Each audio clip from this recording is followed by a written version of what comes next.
Hello everyone, welcome back to my channel. आज हम discuss करने वाले हैं नेटवर्क लेयर के एमसीक्यूज़। इससे पहले हमने डेटा लिंक लेयर के काफ़ी एमसीक्यूज़ डिस्कस किए थे, कॉन्सेप्ट्स के साथ उनको समझा था। आई होप अब डेटा लिंक लेयर के हमने इतने एमसीक्यूज़ प्रैक्टिस कर लिए हैं, चाहे न्यूमेरिकल हो एज वेल एज थ्योरेटिकल हो। इतने न्यूमेरिकल्स और जो थ्योरेटिकल कॉन्सेप्ट्स हो इतने प्रैक्टिस कर लिए हैं कि डेटा लिंक लेयर के एमसीक्यूज़ में अब दिक्कत नहीं आनी चाहिए। आज से हम स्टार्ट करने वाले हैं हमारे नेटवर्क लेयर के एमसीक्यूज़। तो हम अभी हमारी स्ट्रैटेजी रखेंगे कि हम बेसिक्स क्वेश्चन से चालू करेंगे और फिर इंटरमीडिएट टू एडवांस लेवल तक जाने की कोशिश करेंगे। तो पहले हम थोड़े थोड़े एमसीक्यूज़ से स्टार्ट करके फिर हम थोड़े से लार्ज वीडियोस बनाएंगे जिसके अंदर हम ज़्यादा एमसीक्यूज़ को प्रैक्टिस कर पाएँ। तो आज वाला जो लेक्चर है वो थोड़ा बेसिक होने वाला है, but it will test your knowledge about the functionality of network layer, how much you know about the network layer. तो वीडियो स्टार्ट करते हैं। वीडियो स्टार्ट करने से पहले जो भी स्टूडेंट्स चैनल पे नए हैं वो प्लीज़ चैनल को सब्सक्राइब करें। यहाँ पे आपको काफ़ी हेल्पफुल कंटेंट मिलने वाला है। आप प्लेलिस्ट जाके दे सकते हैं। हमने सब्जेक्ट्स की डेडिकेटेड प्लेलिस्ट बना रखी है, चाहे DBMS हो, कंप्यूटर नेटवर्क्स हो, आपका SAD हो, सॉफ्टवेयर इंजीनियरिंग हो, जावा का हमारा अभी चल ही रहा है। जावा का हमने पैरेलली MCQ सीरीज भी स्टार्ट कर रखी है ताकि हमारे टॉपिक्स और कॉन्सेप्ट्स के साथ साथ हमारे MCQs की भी प्रैक्टिस हो पाए। तो आइए स्टार्ट करते हैं फर्स्ट क्वेश्चन से। क्या दे रहा है? The network layer is concerned with which of data? Bits of data, frames of data, packets of data और बाइट्स ऑफ डेटा। तो देखो, सबसे पहले समझते हैं इस कॉन्सेप्ट को। कंप्यूटर नेटवर्क के अंदर क्या होता है? The data from application layer is send to the transport layer and it is converted into segment. जब आपका डेटा है जो एप्लीकेशन लेयर से ट्रांसपोर्ट लेयर पे आता है तब वो किस में कन्वर्ट हो जाता है? आपका सेगमेंट्स में। ठीक है, these segments are then transfer to the network layer. ये सेगमेंट्स किसको ट्रांसफर होते हैं? आपके नेटवर्क लेयर को। And that time these are called packets. ठीक है, so these packets are then send to the data link layer. ठीक है, यहाँ से पैकेट्स कहाँ सेंड होते हैं? डेटा लिंक लेयर पे, जहाँ पे ये पैकेट्स किस में एनकैप्सुलेट हो जाते हैं? आपके फ्रेम्स के अंदर। तो ये तीन टर्मिनोलॉजी समझना बहुत जरूरी है। ट्रांसपोर्ट लेयर के अंदर आते हैं सेगमेंट्स, नेटवर्क लेयर्स में आते हैं पैकेट्स और डेटा लिंक लेयर में यही पैकेट्स किस में एनकैप्सुलेट हो जाते हैं? फ्रेम से। और ये फ्रेम्स फिर आपकी कहाँ पे ट्रांसफर होती है? फिजिकल लेयर पे, जहाँ पे ये फ्रेम्स जो होते हैं किस में कन्वर्ट हो जाते हैं? बिट्स में, जिसको आप ट्रांसमिशन मीडिया पे ट्रांसमिट करते हैं। अभी हमसे नेटवर्क लेयर का पूछा गया है, तो नेटवर्क लेयर में ये किस में आपके कंसर्न होते हैं? आपके बिट्स से कंसर्न होते हैं क्या? नहीं, बिट्स से कौन से कंसर्न हो जाएंगे? आपकी फिजिकल लेयर कंसर्न होती है बिट्स से। तो फ्रेम से कौन कंसर्न होता है? आपका डेटा लिंक लेयर होती है। बाइट्स और बिट्स एक ही बात है, ये भी फिजिकल लेयर ही हो जाएगा। और पैकेट से कौन कंसर्न होता है? आपका नेटवर्क लेयर। तो आपका आंसर क्या हो जाएगा? C is the correct answer. So C is the correct answer here. Next question देखो, which one of the following is not a function of network layer? तो देखो, राउटिंग तो इसका मेजर फंक्शन है। ठीक है, इंटरनेटवर्किंग भी होती है, कंजेशन कंट्रोल भी होता है, बट आपके नेटवर्क लेयर पे एरर कंट्रोल का कोई फंक्शन नहीं है। तो इसका आंसर क्या हो जाएगा? डी। और इसको आप देख भी सकते हैं इन दी OSI model, network layer is the third layer and it provides the data routing path for network communication. Error control किसका फंक्शन है? आपका डेटा लिंक लेयर का और ट्रांसपोर्ट लेयर का। ठीक है, और हमसे ये पूछा गया है कि नेटवर्क लेयर का इनमें से कौन सा फंक्शन नहीं है? तो error control is not a function. So option D is the correct answer.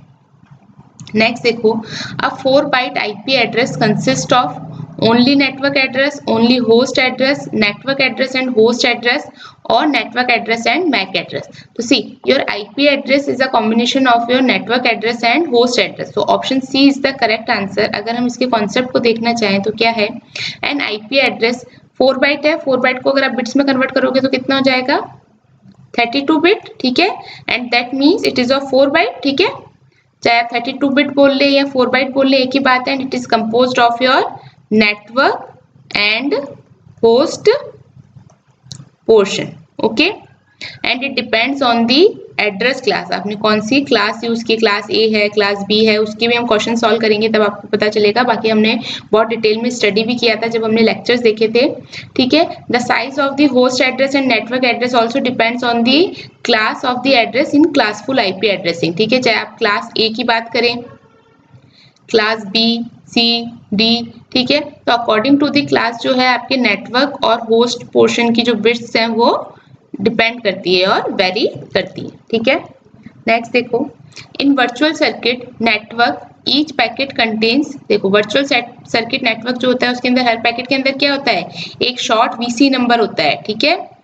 Short VC number का क्या मतलब होता है, वीसी नंबर को आप क्या कहते हो, it is also called as VCID, means virtual circuit identifier, and it is a type of identifier which is used to distinguish between several virtual circuits in a connection oriented circuit switched network. देखो VCID basically एक identifier है जो कि virtual circuit identifier होता है, जो कि किस लिए यूज होता है, to distinguish between your several virtual circuits, ठीक है। सेवरल जो भी जितने भी वर्चुअल सर्किट्स आप यूज कर रहे हैं उनको डिस्टिंग्विश करने के लिए काम में आता है, किसके अंदर, आपके connection oriented circuit switch network के अंदर।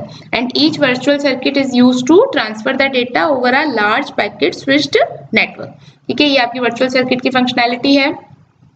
नेक्स्ट क्वेश्चन देखो, which of the following routing algorithm can be use for network layer design, shortest path algorithm, distance vector routing algorithm, link state routing algorithm, all of the mention. तो अगर आप देखें तो जो ये फर्स्ट थ्री ऑप्शन है, ये तीनों ही ऑप्शन किसके हैं, आपके राउटिंग एल्गोरिथम्स के टाइप हैं, चाहे आप शॉर्टेस्ट पाथ एल्गोरिथम की बात कर ले, डिस्टेंस वेक्टर की बात कर ले या लिंक स्टेट राउटिंग की बात कर ले, तो सारी ही किस लिए यूज होती है, आपकी नेटवर्क लेयर डिजाइन के लिए यूज हो सकती है। तो इसका आंसर क्या हो जाएगा, option D is the correct answer. यहाँ पे देखो इसका कॉन्सेप्ट मैंने लिखा है, the routing algorithm is what decide where a packet should go next, ठीक है। राउटिंग एल्गोरिथम का मतलब यही होता है कि राउटर पे पैकेट्स आते हैं और वहाँ पे आप एल्गोरिथम के बेसिस पे डिसीजन लेते हो कि आपका कौन पैकेट जो है कौन सा नेक्स्ट जाएगा। तो यहाँ पे काफी सारी राउटिंग टेक्निक्स होती है, जिसमें कौन कौन सी हो जाती है, आपकी शॉर्टेस्ट पाथ एल्गोरिथम हो गई, स्टैटिक एंड डायनामिक राउटिंग हो गई, डिसेंट्रलाइज्ड राउटिंग हो गई, डिस्टेंस वेक्टर राउटिंग हो गई, लिंक स्टेट राउटिंग हो गई, हायरार्किकल राउटिंग हो गई, etcetera. These routing algorithms go hand in hand with the operations of all the routers in the network, and the routers are the main participants in this algorithm. Okay. Next question देखते हैं, question number 6, which of the following is not correct in relation to multi destination routing. तो multi destination routing के case में आप समझिए कि multi destination routing जो होती है ये भी एक तरीके की ब्रॉडकास्ट राउटिंग ही होती है, और क्योंकि ब्रॉडकास्ट राउटिंग है, ठीक है, यहाँ ये भी एक तरीके की कौन सी राउटिंग होती है, आपकी ब्रॉडकास्ट राउटिंग होती है। अब क्योंकि ब्रॉडकास्ट राउटिंग है इसलिए इसके अंदर क्या होते हैं, ये क्या कंटेन करके रखती है, लिस्ट कंटेन करके रखती है जितनी भी डेस्टिनेशंस को आप डेटा सेंड कर रहे हैं, ठीक है। तो लिस्ट कंटेन करके रखती है और इसके अंदर भी क्या होते हैं, आपके मल्टीपल रिसीव, क्योंकि देखो ब्रॉडकास्ट राउटिंग बोलो है मल्टी डेस्टिनेशन से ही समझ में आ रहा है कि यहाँ पे क्या होते हैं, आपके मल्टीपल रिसीवर्स भी होते हैं, ठीक है। तो अगर आप ऑप्शन में देखो तो ये क्या बोल रहा है, it is same as broadcast routing, तो ये तो करेक्ट है। Contain the list of all destination, this is also correct, ठीक है। Data is not sent by packets, ठीक है। और ऑप्शन डी क्या है, मल्टीपल रिसीवर, तो मल्टीपल रिसीवर तो ये तो करेक्ट है। और मल्टी डेस्टिनेशन राउटिंग ये यूज ही कहाँ पे हो रही है, आपकी नेटवर्क लेयर पे यूज हो रही है, तो यहाँ पे डेटा जो आपका पैकेट्स की फॉर्म में सेंड होता है, तो आपका ऑप्शन सी जो है वो इनकरेक्ट स्टेटमेंट है, ठीक है। नेक्स्ट देखिए question number 7, a subset of a network that includes all the routers but contains no loop is called. तो हमने ये देखा था जब हमने स्पैनिंग ट्री पढ़ा था, बेसिकली डेफिनेशन किसकी है, आपकी स्पैनिंग ट्री की है, जिसके अंदर आप क्या करते हो, लूप को प्रिवेंट करने का यहाँ पे ये टेक्निक यूज की जाती है ताकि लूप प्रिवेंट हो सके। अदरवाइज क्या होता है, आपके उसके अंदर क्या होता है, फ्लडिंग क्रिएट हो जाती है आपके नेटवर्क के अंदर, क्योंकि लूप पैकेट्स होते हैं वो लूप में ही घूमते रहते हैं और उसकी वजह से ब्रॉडकास्टिंग के केस में क्या होता है, आपका यहाँ पे फ्लडेड हो जाता है और आपका नेटवर्क जो होता है ब्लॉक हो जाता है। तो स्पैनिंग ट्री जो है, it is a network protocol that creates a loop free logical topology for Ethernet networks. It is a layer 2 protocol that runs on your bridges and switches. So the main purpose of your spanning tree protocol is to ensure that you do not create loops when you have a redundant path. अगर network के अंदर redundant path है तो spanning tree का main जो concept है वो क्या ensure करता है कि you should not create a loops. Okay? Question number 8 देखते हैं, विच of the following algorithm is not used for congestion control. देखो कंजेशन कंट्रोल के लिए क्या कह रहा है, traffic aware routing, admission control, load shedding. देखो ये जो तीनों एल्गोरिथम्स है ये तीनों आपकी किसके लिए यूज होती है, कंजेशन कंट्रोल के लिए। लेकिन जो राउटिंग इन्फॉर्मेशन प्रोटोकॉल है ये आपके कंजेशन कंट्रोल के लिए यूज नहीं होती है। जो राउटिंग इन्फॉर्मेशन प्रोटोकॉल है जिसका शॉर्ट फॉर्म क्या होता है, RIP, ये किस लिए यूज होती है, नेटवर्क लेयर के थ्रू यूज की जाती है for the function of your dynamic routing. ठीक है। जबकि जो कंजेशन कंट्रोल होता है वो किस पे फोकस करता है, flow of the traffic in the network and it will uses the algorithms like your traffic aware routing, admission control and load shedding. ठीक है, तो अगर कंजेशन कंट्रोल के केस में आपसे कोई एल्गोरिथम पूछ ली जाए तो कौन कौन सी हो सकती है, ट्रैफिक अवेयर हो सकती है, एडमिशन कंट्रोल हो सकती है, लोड शेडिंग हो सकती है। जबकि जो RIP यूज होती है, राउटिंग इन्फॉर्मेशन प्रोटोकॉल, ये बेसिकली किसके लिए यूज होती है, एक तो ये किसके ऊपर यूज होती है, आपकी नेटवर्क लेयर पे यूज होती है।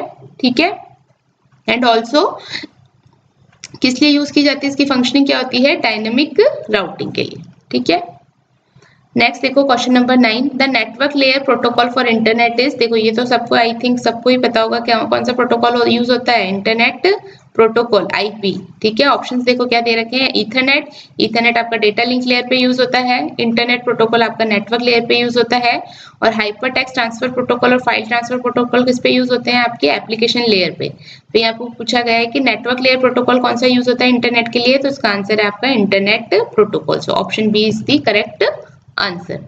नेक्स्ट देखो question number 10, ICMP is primarily used for, तो देखो ICMP जो होता है प्राइमरली किस लिए यूज होता है, एरर एंड डायग्नोस्टिक फंक्शन के लिए। So option A is the correct answer.